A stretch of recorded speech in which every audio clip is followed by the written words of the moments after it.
रामदेव पासवान जी के द्वारा गया नगर निगम के माननीय महापौर वीरेंद्र कुमार उर्फ गणेश पासवान जी के बारे में भिन्न भिन्न तरह का आरोप लगाए गए। पहले तो यह मामला विचाराधीन था, तो ये सब बात करना नहीं चाहिए, क्योंकि उन्होंने ऐसा बात यहाँ पर लाया और लोगों में भ्रम और ये दुष्प्रचार किया। इसलिए सच्चाई सामने बताना आम लोगों को, चूँकि आम लोग से चुन करके सम्मानित जनता से मेयर का चुनाव होता है। 2010 में ये चुनाव जब लड़े थे तो भंटा पासवान जो साथ में उसमें प्रेस कॉन्फ्रेंस में बैठे हुए थे, उनकी बहन चुनाव हार गई थी इनके द्वारा। जब हारने के बाद ये दोबारा से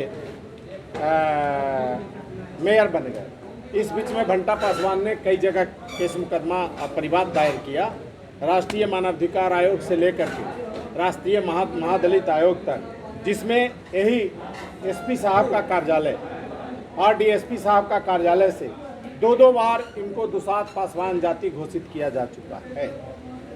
जब ये मेयर बन गए तो हारे हुए उम्मीदवार जो राकेश कुमार उर्फ किशोर पासवान जी थे, उन्होंने राज्य निर्वाचन आयोग में मुकदमा जाके परिवाद दायर किया और विभाग में दायर किया, नगर विकास विभाग में। जब वहाँ ये दायर होने के बाद आदेश आया जिला पदाधिकारी, तत्कालीन जिला पदाधिकारी गया को कि मामले का सुनवाई करें और सुन करके वस्तु स्थिति से अवगत कराएं और आवश्यक कार्रवाई करें। महीनों केस चला, गजट हुआ, अखबार में छपा, उसके बावजूद फिर यही ला करके यहाँ पर मामला डिग्री हुआ और डिग्री में इनको कोई इनके विरुद्ध साक्ष्य नहीं पाए जाने पर इनको अन्य कागजातों, इश्तहार और प्रकाशन के बाद इनको दुसाध पासवान जाति घोषित किया गया। एक ही जुल्म, एक ही आरोप, एक ही तरह की बात में बार बार पड़तालना होते होते अभी जब मेयर ही जीते हैं तो श्यामदेव पासवान जी जाके केस करते हैं कि 1970-71 का एक बख्शिश है, वो बख्शिश में इनका नाम सरकार और जाति बंगाली लिखा हुआ। बंगाली कोई जात नहीं होता। सरकार आज भी हम लोग गांव में जाते हैं, बड़े को लोग हुजूर सरकार बोल के संबोधित करते हैं। और वो अंग्रेज के जमाना, वो घड़ी जमाना था और उस समय जो है काफी हिंदी में लिखा पढ़ी होता था। गरीब दलित उघड़ी, आज भी बहुत कागज भुला जाता है, बक्सा पेटी उतना मजबूत स्ट्रॉन्ग नहीं होता, इस कारण से अब ये बात के बतंगड़ बना के वही कागज पत्र पर फिर ले आए और वहाँ पर जो संशय की स्थिति उत्पन्न हुई, काश स्क्रूटनी कमेटी में चला गया। काश स्क्रूटनी में माधुरी पाटिल सुप्रीम कोर्ट में डिग्री आया, उस पर निदेशालय बनाया है, नौकरी से संबंधित है, नामांकन से संबंधित है। कहीं उस नोटिफिकेशन में मेयर, डिप्टी मेयर, जनप्रतिनिधियों का जांच के संबंध में कोई उल्लेख नहीं है। और उसमें उल्लेख भी है यह भी कि जो भी जांच होगा वो अपराध अनुसंधान विभाग से हो।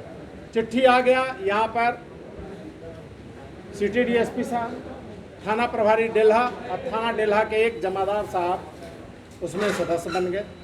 सदस्य बन के जाँच करना शुरू किया। जाँच जब करना शुरू किया तो ये जो जाँच प्रतिवेदन दिए हैं, इसको पढ़ने के बाद ये एसपी साहब को, सीनियर एसपी साहब को, आईजी साहब को और कमजोर पर एडीजी साहब को, सरकार को, काश स्क्रूटनी कमेटी को, राज्य निर्वाचन आयोग को इन्होंने पूरी तरह से गलत रिपोर्ट पेश किया है। इन्होंने क्या किया है? सबसे पहला कि 1914 का सर्वे खतियान की कॉपी जांच प्रतिवेदन में एनेक्चर में लगाया प्रमाण के लिए। जब उसकी जांच पड़ताल हम लोगों ने कराई और दिखाया तो यह पाया गया कि ये शशिभूषण गुरुद्वारा रोड में और उनके मात्र 2 संतान हैं, एक पारसनाथ सरकार और एक वीरेंद्र सरकार। ये जमीन और जायदाद कहाँ है, इसकी तहकीकात जब हम लोगों ने नक्शा निकलवा के दिखवाया तो पाया गया कि स्टेशन में ग्रांड होटल अजय गुड़ वाले का वो संपत्ति है और दूसरा ये खरीदारी इन्होंने किया है दूसरे गोतिया से, इनका पप्पू जी का है, पिताजी का नाम। ठीक है, आप बताइए कि ये बात उन्होंने गलत खतियान को लगा करके 1914 को दे दिया और 1914 में इनके परिवार का जो खतियान है जिसमें जाति दुसाध लिखा हुआ है, उसको छिपा के, हिडन करके, उसको नहीं सबमिट कर करके दूसरा का खतियान जमा करके और इनको बंगाली घोषित करने का प्रयास कराया। और इनका जो ओरिजिनल जिसमें दुसाध लिखा हुआ है, जो डाक स्थान बैरागी में आज भी नया सर्वे खतियान में नॉट फाइनल में पड़ा हुआ है, वो दिखाया नहीं, छिपा दिया। एक दूसरा, आमस का स्थायी रहने वाला आधार कार्ड निवासी लगभग 85 वर्ष का वृद्ध को उन्होंने वीडियो, फोटो और मामला भी ले गए हैं। हुआ दिखाने वाला आदमी जाकर के सीजीएम में यहाँ कंप्लेन दायर किए हुए हैं। और जो 85 साल का वृद्ध है वो आमस के आधार कार्ड को फोटोकॉपी पर गया मुरली हिल टाइप करा के मैनिपुलेट करके और उसको मुरली हिल दिखाया गया। तीसरा कि इनका जो फाइनल खतियान है और रिपोर्ट में भी फाइनल है, रिकॉर्ड रूम का रिपोर्ट में भी, अपने रिपोर्ट में भी लिखे हुआ फाइनल है, और जब हटाने का कंक्लूड कर रहे हैं संक्षेपण तो लिख रहे हैं ये नॉट फाइनल है, इसलिए इसकी मान्यता नहीं दी जाती है, ये ड्राफ्ट खतियान है। इतना गलत और झूठा बात इसमें लिख करके किसी के साथ पड़तालना, एक दलित के साथ इतना बड़ा अत्याचार, एक जीते हुए जनप्रतिनिधि फर्स्ट सिटीजन के साथ, गया के लगभग लाखों लोगों ने वोट में पार्टिसिपेट किए, वो लोकतंत्र का हत्या, ये क्या है? ये सारे आशय की जानकारी माननीय न्यायालय में दी गई है।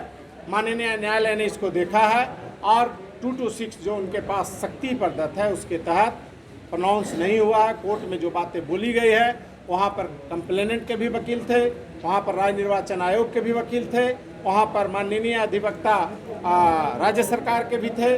उनके समक्ष राज्य निर्वाचन के वकील ने कहा कि मैं बगैर इसको समझे और पूरी बारीकी से एक पॉइंट जाने हम कोई इन पर एक्शन और कार्रवाई हटाने का। तब न्यायालय ने कहा कि एक एक बिंदु हाई कोर्ट, सुप्रीम कोर्ट सबको देखे और फिर न्यायालय में इसका मामला आगे डेट तिथि निर्धारित की गई। हम लोग एक एक बिंदु को ये ले जा रहे हैं। हम लोग एसपी, सीनियर एसपी, डीएम साहब और आईजी साहब को मिल के ये दे रहे हैं कि सर आपसे जो रिपोर्ट कराई गई है, आपके कनीय पदाधिकारी और थाना प्रभारी तत्कालीन डेल्हा आपके साथ बहुत बड़ा धोखा किया है। इनके ऊपर कठोर कार्रवाई आप कीजिए।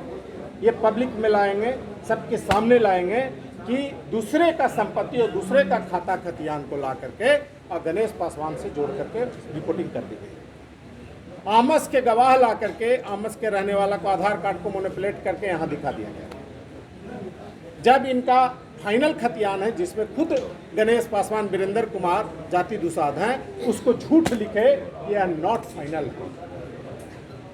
इनके पूरे खानदान का, इनके चाचा का सारा खतियान दुसाध। इनके लाइसेंस फादर का 84 का, LIC में भी पासवान। इनका जो स्कूल सर्टिफिकेट है, मैट्रिक का सर्टिफिकेट है, उसमें भी अनुसूचित जाति है।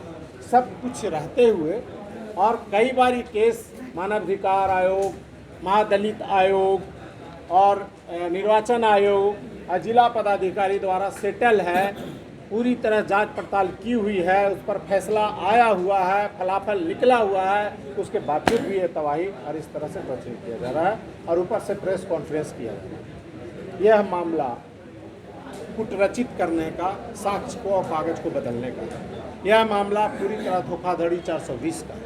यह मामला एक दलित परिवार के, इनके पत्नी क्या कह रहे हैं, इनके बहन का शादी पासवान में क्या कह रहे हैं, भाई इनका 2012 में Upendra Paswan reserve seat 11 number ward से काउंसलर रहे हैं जो मरहूम है, उनकी पत्नी क्या कह रहा है, उनके बच्चे क्या कह रहे हैं।